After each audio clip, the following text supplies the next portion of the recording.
Today I'm going to show you how to use DianaHacker.com to MLA cite a source. Hacker's website represents the most up-to-date and comprehensive MLA style guide. I will be citing this article by Robert Stinnett. Follow along. Our first step is the Documenting Sources drop-down menu.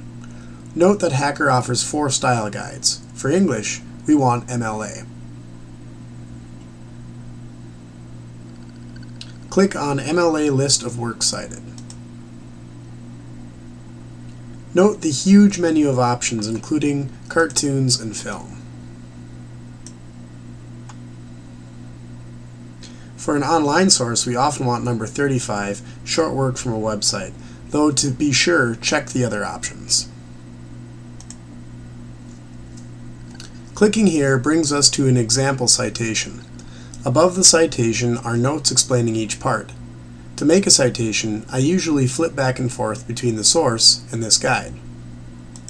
Here, we see the name, title of the short work,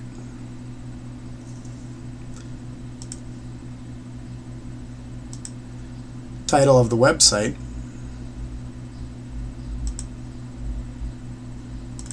the sponsor, which may be the same as the title of the website,